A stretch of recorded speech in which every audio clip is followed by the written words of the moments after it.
श्री स्वामी समर्थ मैत्रिणींनो, कशा आहात तुम्ही सगळ्या? आशा व्यक्त करते स्वस्त असाल, मस्त असाल, स्वामींच्या सेवेमध्ये रममाण असाल. आपल्या सर्वांनाच माहित आहे की 29 जुलै रोजी येत आहे गुरुपौर्णिमा आणि गुरुपौर्णिमेसाठी सर्व स्वामी भक्त वेगवेगळ्या सेवा करण्यासाठी अगदी सज्ज आहेत. कोणी अनुष्ठान करतं, कोणी 21 दिवसाची संकल्पयुक्त सेवा करतं, तर कोणी रोजची नित्यसेवाच फक्त कंटिन्यू करतं. तर तुम्ही यातल्या कशातले आहात मला नक्की सांगा. आज मी तुम्हाला स्वामी सेवेतली एक अशी सेवा सांगणार आहे जी केल्याने 21 दिवसात तुमच्या आयुष्याचा कायापालट होईल. कायापालट म्हणजे काय? लाखो रुपये मिळतील असं नाही. तुमचं मन शांत होईल. तुम्हाला प्रारब्धाचे जे भोग भोगावे लागतात तुम्हाला म्हणजे मला, तुम्हाला सगळ्यांना, त्याची तीव्रता कमी होईल. कोणतीही अडचण आली किंवा कोणतेही संकट आले तरी पण त्याच्यावर मात करण्याची ताकद आपल्या अंगामध्ये येईल. आणि सगळ्यात जास्त महत्त्वाचं तेच आहे, कोणी आपल्यावर पैशाचा पाऊस नाही पाडू शकत, पण आपली मनस्थिती सुधारली, आपलं मन शांत असेल, आपली शारीरिक स्थिती नीट असेल तर आपण पाहिजे तेवढं काम करून दुप्पट कमाई नक्कीच कमवू शकतो. या शब्दावर माझा विश्वास आहे आणि म्हणूनच आयुष्याचा कायापालट होईल ह्याच्यावर पण आपला सगळ्यांचा विश्वास हवा. महाराजांच्या अशा खरं तर कुठल्याच सेवा नाही ज्या केल्यानंतर आपल्याला फळ मिळत नाही. नामस्मरणापासून गुरुचरित्रापर्यंत कोणत्याही सेवा केल्या तरी पण आपल्याला त्याचे फळ हे मिळतेच. आज आपण गुरुचरित्राविषयीच बोलणार आहोत. गुरुचरित्राचं पारायण करावं असं सगळ्याच भक्तांना वाटतं, पण त्यासाठी एक औचित्य आपल्याला मिळत नाही की या दिवशी करू. पण आता गुरुपौर्णिमेचं खूप छान आपल्याला हे दिवस आहेत ज्या वेळेमध्ये आपण गुरुचरित्र ग्रंथ इतका पावन ग्रंथ आहे की त्याचं पठण आपण करू शकतो. खूप साऱ्या नियमांना घाबरून किंवा भीती वाटून अनेक जण गुरुचरित्राचं पारायण करत नाहीत. तसं तर मी वैयक्तिक तुम्हाला सांगते की मी आजपर्यंत फक्त एकदाच गुरुचरित्राचं पारायण केलं आहे. आणि हो, तेव्हा माझ्या आयुष्यामध्ये खूप वेगवेगळे बदल झाले. मला असं वाटलं की गुरुचरित्राचं पारायण केल्यामुळं हे त्रास झाले का काय, पण नाही. ती तीव्रता किंवा त्यातला खरेपणा मला महाराजांनी जाणवून दिला की हे आयुष्य आहे आणि असं जगायचं आहे. म्हणजे आपल्याला आपल्या मनातील सगळ्या प्रश्नांचं उत्तर देतं ते म्हणजे गुरुचरित्र. आता गुरुचरित्राचं पारायण आपण 3 दिवसीय करू शकतो किंवा 7 दिवसीय करू शकतो. तुम्हाला जसं झेपेल तसं करा. मात्र 1 दिवसीय गुरुचरित्र शक्यतो करू नका, कारण ते त्रासदायक पण आहे आणि त्याचे फायदे म्हणाल तर ते आपण देशासाठी किंवा सैनिकांसाठी असं करायचं असतं. 1 दिवसीय 3 दिवसापेक्षा 7 दिवसीय पारायणाला खूप जास्त महत्त्व आहे.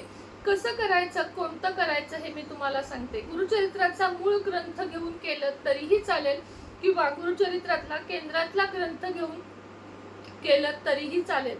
दोन्हीतलं कोणतंही तुम्ही करा, पण काही नियम अटी ज्या अगदी महत्त्वाच्या आहेत त्या मात्र आपल्या सगळ्यांना पाळायच्या आहेत. गुरुचरित्र ग्रंथाची सुरुवात आपल्याला शुक्रवारपासून करायची आहे. म्हणजे शुक्रवारी किंवा तसं तर मन असता पवित्र सदा करावे गुरुचरित्र असं म्हटलं जातं. किंवा मन म्हणजे थोडक्यात सांगते, आपलं मन पवित्र असेल तर आपण केव्हाही गुरुचरित्राचे पारायण करू शकतो. पण शुभवार म्हणजे गुरुवार, शुक्रवार हे वार धरले जातात. काय करायचं आहे गुरुवारी म्हणजे उद्या आपल्याला सगळ्यात आधी 4 श्वान आणि 1 गाय यांना आपल्याला पोळी घालून यायची आहे. एक पोळी सगळ्यांना, छोटी छोटी पोळी घातली तरीही चालेल. आता शहरी भागांमध्ये गाय आणि श्वान दोन्ही मिळणं जरा कठीण आहे. अशा वेळेस काहीच नाही, तुम्ही सगळा नैवेद्य गाईला देऊ शकता किंवा तुम्ही सरळ एखाद्या झाडाखाली, आता पाऊस आहे व्यवस्थित ठेवा ठेवताना, जेणेकरून अन्नाची नासाडी होणार नाही, असं ठेवून आलात तरीही चालेल. तलाव नदी असेल तर माशांना घातलं तरीही चालेल. थोडक्यात काय, मुक्या जीवांना घालावं. पण शक्यतो पद्धत आहे की 4 श्वान, काळे श्वान ते पण, आणि गाय. पण आता नसेल तुमच्या इथं तर तुम्ही नदीमध्ये सोडू शकता किंवा तुम्ही झाडाखाली ठेवू शकता जिथं लगेच प्राणी कोणते तरी खातील. हा झाला एक भाग. दुसरी गोष्ट म्हणजे केंद्रामध्ये किंवा स्वामी समर्थ किंवा दत्त महाराजांच्या मंदिरामध्ये जाऊन एक नारळ, त्याच पद्धतीने खडी साखर आणि हार फुलांचा न्यायचा आहे किंवा पेढे न्यायचे आहेत आणि महाराजांना हे सगळं अर्पण करून महाराजांना सांगायचं आहे की मी गुरुचरित्र पारायण करत आहे आणि ते माझ्याकडून निर्विघ्नपणे करून घ्यावे. गुरुचरित्र पारायणामध्ये अनेक विघ्न येतात, अनेक अडचणी येतात आणि त्यामुळे भाविकांना भीती वाटते की करू की नको किंवा नेमकं काय होईल. म्हणून टेंबे स्वामींनी आपल्यासाठी संक्षिप्त गुरुचरित्र हा ग्रंथ लिहिलेलं आहे. अगदी त्याचं पारायण केलं तरीही चालेल. त्याची माहिती सुद्धा लवकरच येणाऱ्या व्हिडिओमध्ये मी तुम्हाला देईन. आता नियम अटी बघूयात. प्रत्येक वेळेस नियम काय आहे गुरुचरित्रासाठी, तर 7 दिवस कडकडीत ब्रह्मचर्याचे पालन करायचे. हा सगळ्यात पहिला आणि मोठा नियम. दुसरा नियम, गुरुचरित्र ग्रंथ वाचताना मध्येच सोडून देऊ नये. आपला पिरियड येणार नाही किंवा सोयरसूतक आपल्या हातामध्ये नसतं, पण आपला पिरियड येणार नाही याची दक्षता घेऊनच गुरुचरित्र ग्रंथाला पारायणाला बसावं. अन्यथा पिरियड होऊन गेल्यानंतर बसावं किंवा घरातल्या मोठ्या व्यक्तीला, एखाद्या जेंट्स व्यक्तीला पारायण करायला सांगावं. जर तुमच्या घरातील पुरुष व्यक्ती पारायणाला तयार असेल तर खूप जास्त चांगलं होईल. कारण पुरुषांना अशा वेगवेगळ्या अडचणी नसतात की बाबा लहान मुलांसाठीच उठायचंय किंवा काय, ह्यातलं कोणतंही नसतं. म्हणून घरातल्या पुरुषाने जर हे पारायण केलं तर सोन्याहून पिवळं. नाही जमत तर आपण सगळ्या जणी करू शकतो. तिसरा नियम म्हणजे, जर गुरुचरित्र पारायण करताना तुम्हाला कोणतीही अडचण अचानक आली जी तुमच्या हातामध्येच नाहीये, अशा वेळेस गुरुजी बोलवून गुरुचरित्राचं पारायण करून घ्यावं. निर्विघ्नपणे पार पाडूनच त्याचा, म्हणजे कधीही मध्यामध्ये गुरुचरित्र पारायण सोडू नये. चौथा नियम म्हणजे, गुरुचरित्राचं पारायण करताना परान्न खाऊ नये. म्हणजे कोणाच्याच घरचं खाऊ नये. हा मात्र तुम्ही जर मेस मधलं खात असाल तर शेवटी ते तुमचं घरच आहे असं मानून शुद्ध भावानं तुम्हाला ते जेवण करायचं आहे. गायत्री मंत्राचं पठण करायचं 5 वेळा 21 वेळा आणि ते अन्न शुद्ध आहे या भावनेनं खायचं.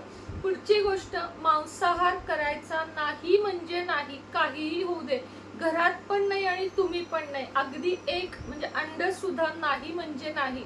याच्याही पुढची गोष्ट, कांदा लसूण खायचा नाही. काही ठराविकच भाज्या गुरुचरित्र ग्रंथाच्या वेळेस चालतात, जसं की भेंडी, दोडका, घोसाळे अशा काही भाज्या चालतात किंवा पालेभाजी, तेही कांदा लसूण विरहित. शक्यतो एक धान्य आणि एक भुक्त राहावे. म्हणजेच काय, आज जर तुम्ही दूध पोळी साखर खाल्लीत किंवा आज जर तुम्ही भेंडीची भाजी पोळी खाल्लीत तर 7ही दिवस तुम्हाला सांगितलेल्या 3-4 भाज्या आणि पोळी एवढंच खायचं आहे. तांदूळ आणि गहू हे दोन्ही धान्य एकदम आपल्याला प्राशन करायचे नाहीयेत. एक तर भात खायचा 7 दिवस किंवा पोळी खायची. दुसरं म्हणजे द्विदल धान्य खायची नाही, जसं की मूग, चवळी, मटकी हे धान्य खायचे नाहीत. याच्या मागचं खरं कारण सांगू तुम्हाला, की आपल्याला पित्त आणि गॅसेसचा त्रास होऊ नये म्हणून. तुरडाळ सुद्धा खाऊ नये, कारण त्यानंही पित्ताचा त्रास होतो आणि गुरुचरित्र ग्रंथ पारायण करताना व्यत्यय येतो. म्हणून शांत सात्विक आहार घ्यावा, जसं की मुगाच्या डाळीचं वरण, पोळी आणि एखादी भाजी असा आहार घ्यावा. रोजच्या रोज आपल्याला महाराजांना अभिषेक करता आला तरी चांगलं, किंवा नुसती तुम्ही एकाच ठिकाणी पूजा मांडून ठेवा, परत नाही हलवली तरी चालेल. रोज फुलं बदला आणि अखंड दिवा घरामध्ये राहिला पाहिजे. हे काही तुम्हाला अगदी बेसिक नियम मी सांगितले. याच्यापेक्षाही अनेक गोष्टी आहेत ज्या एखाद्या पुढच्या व्हिडिओमध्ये मी नक्कीच कव्हर करेन, पण माझ्या मते मी तुम्हाला सगळ्या गोष्टी सांगितलेल्या आहेत. आणि हो, एकतर असा पंजाबी ड्रेस व्यवस्थित घालून बसावं किंवा साडी घालून बसावं. काळा रंग परिधान करू नये आणि जीन्स पॅन्ट टॉप असे कपडे घालून बसू नयेत. मी कपड्यांच्या विरोधात बिलकुल नाहीये. याचं पण कारण आहे की आपल्याला कम्फर्टेबल होईल असे कपडे घालावेत. पिवळं वस्त्र असेल जास्त चांगलं. धुत वस्त्र असावं, धुतलेलं स्वच्छ वस्त्र असावं, जे आपण मासिक धर्मात किंवा स्मशानभूमीत वगैरे अशा ठिकाणी घालून गेलेलो नाहीये, असे स्वच्छ वस्त्र असावेत. बाकी पुरुषांनी कमरेला बेल्ट लावू नये, चांबड्याचा वापर करू नये. लेंगा धोतर किंवा पॅन्ट शर्ट घालून तुम्ही बसू शकता. हे झाले सगळे नियम. आता आज तुम्हाला उद्या जसं सांगितलं की हे 4 श्वान वगैरे, त्यानंतर गुरुवारी किंवा शुक्रवारी ज्या दिवशी तुम्हाला सुरुवात करायची आहे त्या दिवशी सकाळी बसावे महाराजांची. म्हणजे तुम्हाला जर पूजा मांडता आली ना तर खूप चांगलं, म्हणजे वेगळी पूजा, एक चौरंग किंवा ते सगळं जे आहे ते तुम्ही केलं तर जास्त चांगलं. किंवा मग आहे या देवघरामध्ये रोज पूजा करून सुद्धा तुम्ही गुरुचरित्र ग्रंथाचं पारायण करू शकता. काही जण म्हणतात की महाराजांची मूर्ती हलवू नये, काही जण म्हणतात की चालता अभिषेक केला तरी. जे तुमच्या इथे पद्धत आहे तसं करा. आता मी जेव्हा केलं होतं तेव्हा मी रोजच्या रोज अभिषेक केला होता बरं का. म्हणजे मला नाही असं वाटलं की त्याच मूर्ती तशीच ठेवावी. पूजा हलवायची नाही, तिथंच तुम्हाला 7 दिवस करायची आहे. अखंड दिवा एक चालू ठेवावा.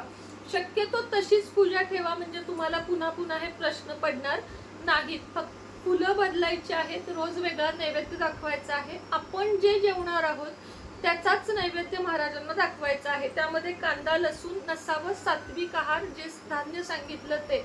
आणि सगळी माहिती गुरुचरित्र ग्रंथामध्ये आहे की कोणत्या दिवशी कोणते अध्याय वाचावेत.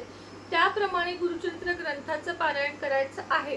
संकल्प करणं खूप जास्त महत्त्वाचं आहे. सकाळी बसल्यानंतर, देवपूजा झाल्यानंतर हातामध्ये पाणी घ्यावे, पाण्यामध्ये अक्षता घ्यावी, फुलं घ्यावी, तुमचं नाव म्हणजे मी सुनेत्रा, गोत्र काही माहीत नसेल, काश्यप, राहणार कोल्हापूर आणि ठिकाण वगैरे आहे ती, वेळ आणि कशासाठी गुरुचरित्र करत आहात. सेवेसाठी करा माझ्या मते, की मी नुसती सेवा करणार आहे.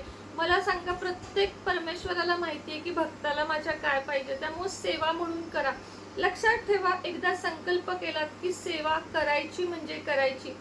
सकाळी 12च्या आत म्हणजे 12 ते 12:30 ही वेळ सोडून तुम्ही सकाळी शक्यतो ब्रह्ममुहूर्तावर केलेले पारायण जास्त प्रभावशाली असते. जसं की सामुदायिक, तसं ब्रह्ममुहूर्तावर म्हणजे 3 ते 5 या वेळेमध्ये जर तुम्ही गुरुचरित्र पारायण केलं तर तुम्हाला त्याचे जास्त चांगले रिझल्ट दिसतील. पण काही कारणानं नसेल जमत तर तुम्ही 12 ते 12:30 सोडून बाकी संध्याकाळच्या आतमध्ये तुम्ही हे गुरुचरित्राचं पारायण करू शकता. सकाळ संध्याकाळ महाराजांची आरती करावी.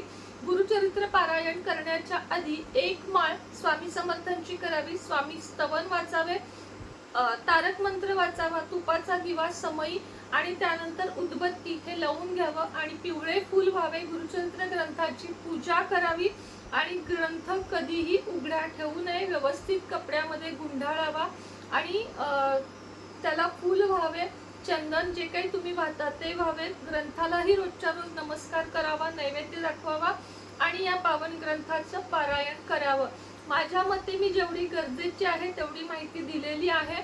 आणि क्षमा प्रार्थना संध्याकाळी करायची, किंवा मग क्षमा प्रार्थना तुम्हाला नसेल जमत तर पुढच्या गोष्टी काय करायच्या हे मी तुम्हाला पुढच्या व्हिडिओमध्ये सांगेन की संध्याकाळी काय काय करायचं, म्हणजे गुरुचरित्र ग्रंथ पारायण आपला पूर्ण झाला असं आपण मानू शकतो, किंवा या सेवेचं संपूर्ण फळ तुम्हाला मिळू शकतं. व्हिडिओ खूप मोठा होत आहे, पण मैत्रिणींनो, या सगळ्या सेवा करा. तुम्हाला याचे खूप जास्त सुंदर रिझल्ट बघायला मिळतील. तुम्हीही करा, मीही करेन. मी गुरुचरित्र संक्षिप्त करणार आहे टेंबे गुरुजींचं, तुम्हीही नक्की करावं. श्री स्वामी समर्थ.